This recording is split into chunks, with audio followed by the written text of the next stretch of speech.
যখন আমার নবী, আমি পুরোটা পরে বলছি বন্ধু, যখন আমার নবী পৃথিবী থেকে চলে যাবে, আজরাইল বন্ধু দরজায় এসে কড়া নাড়া দিল। এবার মা খাতুনে জান্নাত ফাতেমা কান্দে, দরজা খুলে না, মা ফাতেমা শুধু কান্দে, বাবা গো, ও বাবা, আমার ভয় হয় গো বাবা, আমার কেমন জানি সন্দেহ লাগে বাবা গো, বলো না কে এসেছে। মা ফাতেমা যখন প্রশ্ন করলেন, আমার নবী ডাক দিয়ে বললেন, মা রে, জানতে চেও না, দরজাটা খুলে দাও না গো বাবা, তুমি বলো কে এসেছে। এবার মা ফাতেমার কাছে বললেন, মা রে, আজকে আমার বিদায় বেলা, আমাকে চলে যেতে হবে রে, আজরাইল আসছে। মা ফাতেমা এমন জোরে কান্দে বন্ধু, এত জোরে জোরে কান্দে, এমন বিরামহীন ভাবে বন্ধু কান্না শুরু করলেন। মা ফাতেমার ক্রন্দন দেখে আমার নবী ডাক দিলেন, ডাক দিয়ে বললেন, মা আমার দিকে এসো রে। আমার নবী জীবনী দিলেন, মা তুমি ক্রন্দন করো না, ক্রন্দন করো না, আমি চলে যাওয়ার পরে সর্বপ্রথম আমার বংশের মধ্য থেকে তোমার সাথে আগে আমি নবীর দেখা হবে। সুরে সুরে কন্যা সুবহানাল্লাহ, কি হবে? দেখা হবে রে। তার মানে নবীজি পৃথিবী ছেড়ে যাওয়ার পরে ফাতেমা পৃথিবী থেকে চলে যাবে বন্ধু। বাবা আমি তোমাকে কোথায় খুঁজে পাবো গো? ও বন্ধু, একবারে শেষ দিনের কথা বলছি। আমার নবীজি বলেছেন, মা রে, তুমি আমাকে ফুলসেরাতের ফুলের কিনারায় পাবা। বাবা যদি এখানে না পাই তাহলে কোথায়? মিজানের কিনারায়। এখানেও যদি না পাই তাহলে কোথায় গো? হাউজে কাউসারের কিনারায়। বাবা আপনি কেমন করে থাকবেন এই তিনটি জায়গায়? নবীজি বলেছেন, আমি ঠিক সেম ভাবে তিনটি জায়গায় থাকতে পারবো, এই ক্ষমতা আমার মালিক আমাকে দিয়ে দিয়েছে। পৃথিবীর ভাই বলেন, বাবা বলেন, আপন স্বজন বলেন, কেউ কারো খবর রাখতে পারবে না। নবীজি শুধুমাত্র তার উম্মতের খবর রাখবে। নবীজি সুপারিশ করবে বন্ধু এই ভয়ঙ্কর দিনে। ওই কিয়ামতের দিনে তো ভয়ঙ্কর। আপনার সকল নবী তাদের দোয়া তাদের উম্মতের জন্য করে চলে গেছে, কিন্তু আপনার আমার নবী ওনার দোয়া তিনি করেননি। উনি দোয়াটা করবে কাল হাসরের দিন, আপনার আমার ফায়সালা হবে। জোরে জোরে কন্যা সুবহানাল্লাহ। এবার ওই হাদিস শরীফের বন্ধু শেষ অংশটুকু বলছি। মা আয়েশা যখন বাবা স্বামী গো তিনটি জায়গার কথা বলেছেন, কোন জায়গায় কেউ কারো খবর রাখবে না।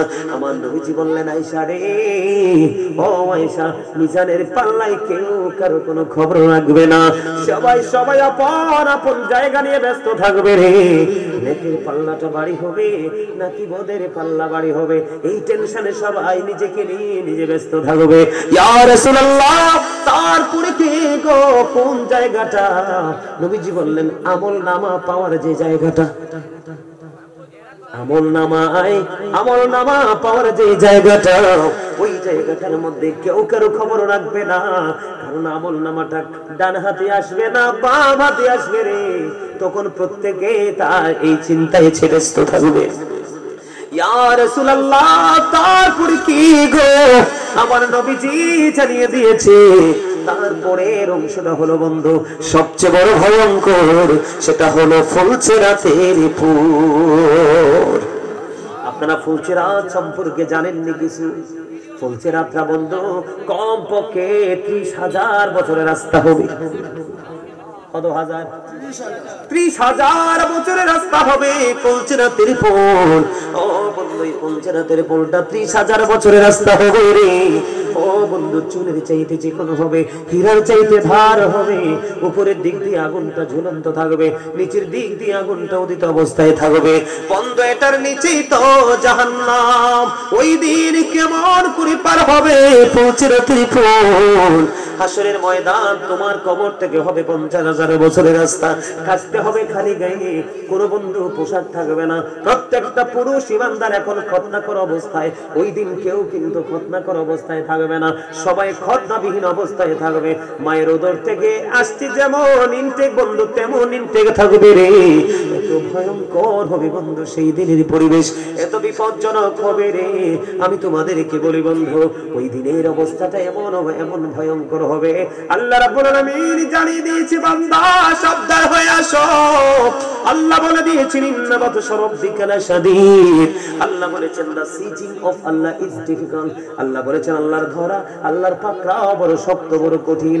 এরে নরসিংহের গায়ের ভাই, আমার বাবা গো, আমার মা বোনদেরকে ডেকে ডেকে বলছি গো, আমার সবচেয়ে বেশি ভয়, সবচেয়ে বেশি আতঙ্ক, সবচেয়ে বেশি চিন্তিত আমি এই কারণে বন্ধু, নরসিংহের গায়ের মানুষগুলো কোথায় রে?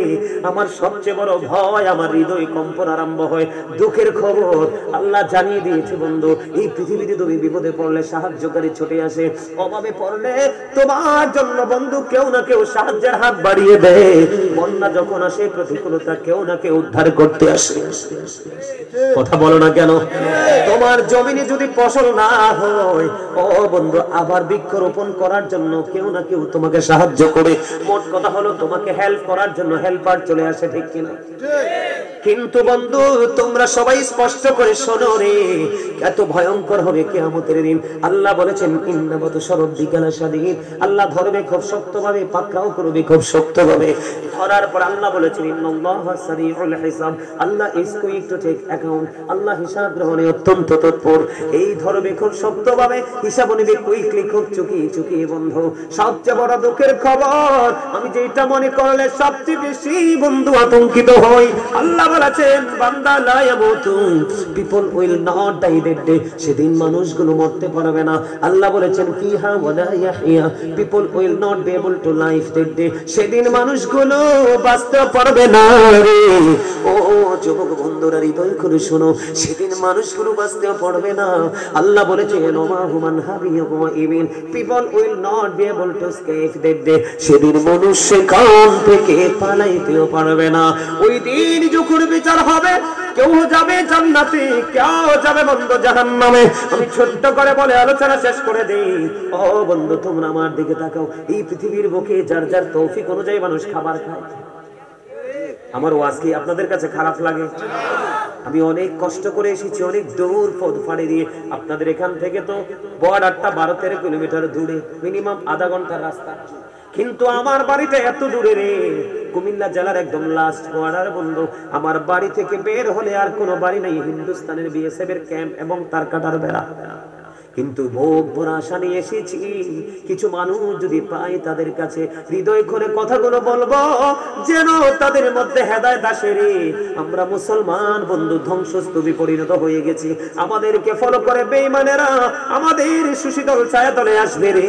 এখন আমরা তাদেরকে ফলো করছি সকাল টু বিকাল। ও বন্ধু, জীবনের শুরু থেকে শেষ, এটা যে কত বড় কলঙ্ক, এটা কত বড় অভিশাপ, এটা আমাদের জন্য কত বড় দুর্বিষহ জীবন বয়ে আনবে রে। তোমরা কল্পনা করতে পারবে না বন্ধু। আমি তোমাদেরকে একটা এক্সাম্পল দেই, কেমন করে আমি তোমাদেরকে বলি।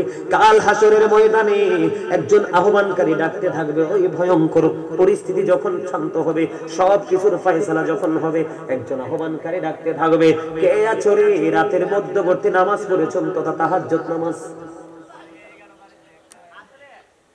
এবার যখন বলা হবে, একেবারে অল্প কিছু মানুষ দাঁড়াবে, একেবারে অল্প, থোড়া থোড়া কিছু মানুষ দাঁড়াবে কাল হাসরের ময়দানে।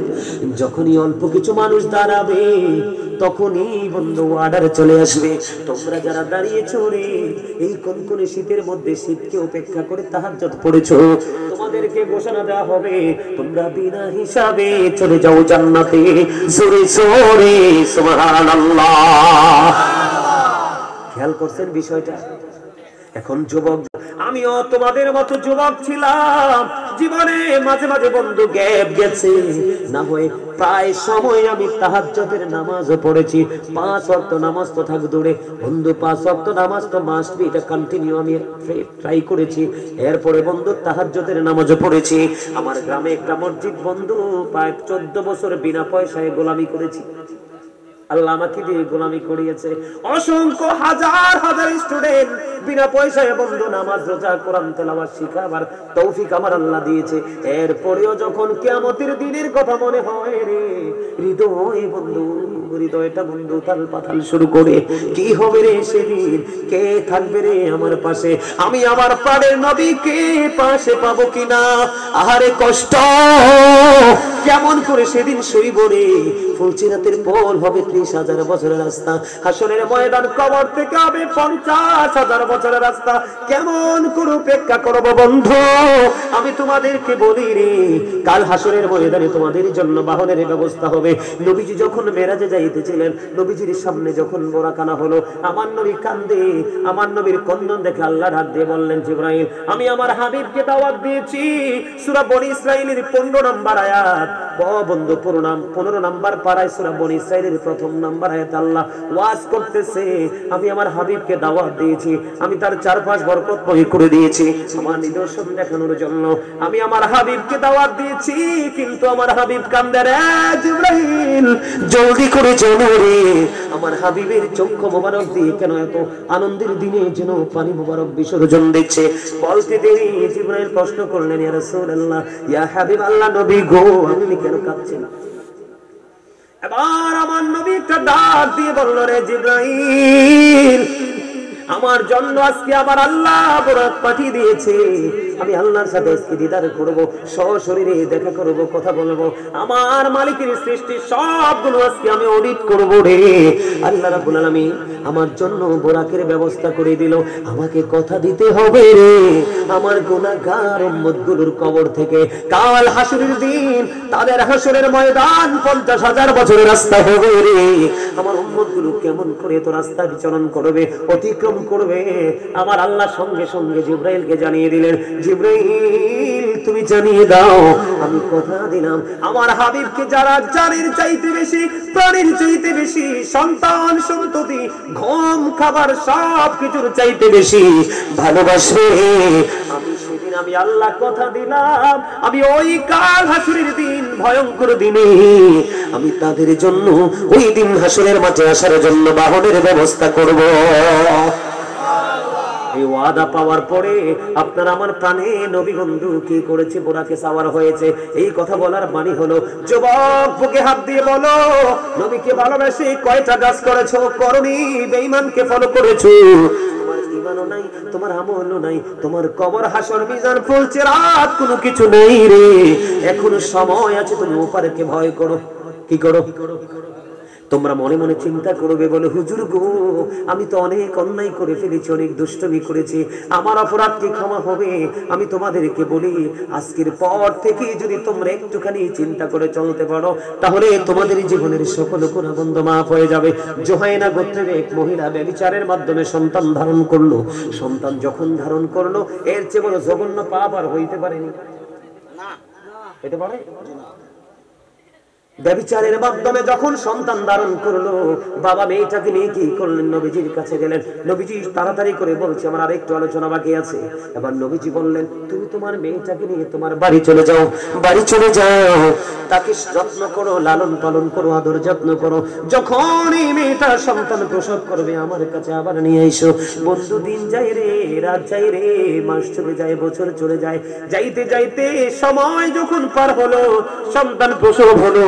সন্তান প্রসব করার পরে মহিলাকে নিয়ে বাবা তার মেয়েকে নিয়ে আবার প্রাণের নবীর দরবারে চলে গেল। ইয়া রাসূলুল্লাহ, ইয়া হাবিবাল্লাহ, নবী গো আপনার কথা মতো আমি আমার মেয়েটাকে নিয়ে হাজির হয়েছি। নবীজি আবার বললেন, তাকে তার কাপড় দিয়ে শক্ত করে বেঁধো। তাকে বাঁধা হলো বন্ধু, তার জন্য গর্ত খনন করো। গর্ত খনন করা হলো, গর্তের মধ্যে বন্ধু তার অর্ধাঙ্গ, গর্তের মধ্যে বন্ধু ফিল আপ করা হলো, গেড়ে দেওয়া হলো। গেড়ে দেওয়ার পরে বললো, তাকে রজম পাথর মারতে থাকো, ওই পর্যন্ত তাকে পাথর মারতে থাকো যতক্ষণ না পর্যন্ত তার মরণ না হয়। এবার পাথর মারতে মারতে মারতে মারতে মারতে মারতে বন্ধু তার মৃত্যুবরণ করলো। মরণ হয়ে গেল রে, মৃত্যুবরণ যখন করলো, এবার সকল সাহাবী চিন্তিত হয়ে গেল, আমার নবীজি তো তাকে পাথর মেরে মারার অনুমতি দিল, জানাজাটা কে পড়াবে? কারণ আমার নবীর চাইতে বড় তো আর কেহ নাই। সেই নবীর অর্ডারে মেয়েটাকে পাথর মেরে মারা হলো। এবার বন্ধু সবার পরে আবার চাইয়া দেখলো ওই নবীজি ওই মহিলাটার জানাজা পড়াই দিল। সরে সরে কন্যা সুবহানাল্লাহ। এত আস্তে সুবহানাল্লাহ। আমাকে কি চাইলে আপনি আগামীকালকে আবার পাবেন? আমার জীবনে সেই 2002 থেকে আমি আলোচনার মাঠে, আর 2024 সালে শেষের দিকে আপনাদের এলাকায় আসছি। বুঝতে পারেন বিষয়টা? আর হয়তো বা আসবো কিনা সেটাও জানি না। একটু কথাগুলো শোনেন হৃদয় দিয়ে। আমি মনে করি মাথায় আছে, মনে করি আপনাদের জীবনে পরিবর্তন আসবে। কি খেয়াল করেন, আমি কি বুঝাই, হাদিস শরীফ তো, এটা আমার বানানো কথা না। এবার কি করলেন, কোন সাহাবা সাহস করে না, কেমন করে আল্লাহর প্রিয় হাবিবকে আমি প্রশ্নটা করব। হযরত ওমর দাঁড়িয়ে গেলেন, জবরদস্ত সাহাবী হযরত ওমর যখন ইসলাম গ্রহণ করেছিল রে, আমরা মুসলমানদের শক্তি অসংখ্য গুণে বেড়ে গিয়েছিল। ওমরের সামনে বীরত্বের সাথে দাঁড়িয়ে কথা বলার ক্ষমতা ছিল না। ওমর একটা ডাক দিলেন, ইয়া রাসূলুল্লাহ, ইয়া হাবিবাল্লাহ, নবী গো, জানতে বড় মনে চাই গো নবী, ও প্রাণের নবী, আপনি তো বললেন তাকে পাথর মেরে ধ্বংস করে দেওয়ার জন্য, ধ্বংস হয়ে গেল, আবার আপনি তার জানাজাটা পড়াই দিলেন। ইয়া রাসূলুল্লাহ, বুঝে আসলো না গো, জানতে চাই। আমার নবী এবার একটা ডাক দিয়ে বললেন, ওমর রে, এই মহিলাটার অন্তরে এত ভয়ে জন্ম হয়েছে, এই মহিলাটা আল্লাহকে এত বেশি ভালোবেসেছে, আমি নবীর প্রতি এত বেশি শ্রদ্ধা জন্ম হয়েছে, পরকালকে সে এত বেশি চিন্তা করেছে রে ওমর। এই মহিলাটা চিন্তা করে করে তওবা করেছে। এই মহিলার চিন্তা হলো, আমার জীবন যদি চলে যায় আমি জীবন দিয়ে দিব রে, তারপরে আমার এই পাপ থেকে মুক্ত হতে হবে। মহিলাটা এমন তওবা করেছে, মদিনার জঘন্য 70 জন পাপীকে যদি ওই মহিলাটার তওবাটা একটা মহিলার তওবাকে ভাগ করে দেওয়া হয়, 70 জন পাপীর ক্ষমার জন্য যথেষ্ট হয়ে যাবে। এই মহিলার জানাজা আমি পড়াবো না তো কে পড়াবে? জোরে জোরে বলুন না সুবহানাল্লাহ। এত জঘন্য পাপ যদি আমার আল্লাহ ক্ষমা করে দিতে পারে রে, আপনি আমি তো এমন জঘন্য পাপ করি নাই। কথা বলেন না? তাহলে ক্ষমা চাইতে কোনো সমস্যা আছে নি?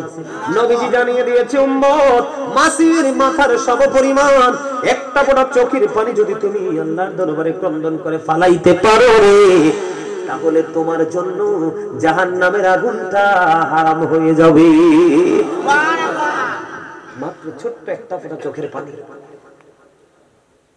ফালাইতে পারবো না আমরা? আবার আসেন, আমি আপনাদেরকে বলে বন্ধু, অনেক সময় হয়ে গেছে, 1.5 ঘন্টা হয়ে গেছে। সময় যে কেমনে যায়, স্টেজে বসলে এটাই চিন্তা করে কুল পাই না। আমার ভাই মনির ভাই অত্যন্ত ভালোবেসে বন্ধু আমাকে দাওয়াত দিয়ে এনেছে। ওনার ছোট্ট একটা দাবি, ছোট্ট একটা তাফিক আমি আপনাদের সামনে তুলে ধরবো। পিতামাতা নিয়ে শুনবেননি? আমি শুরুতে বলেছিলাম, যুবক, তোমরা মরার পরে কিয়ামতের সম্মুখীন হতে হবে না, এখনই তোমরা কিয়ামতের মধ্যে আছো। বলে হুজুর কেমন কিয়ামত?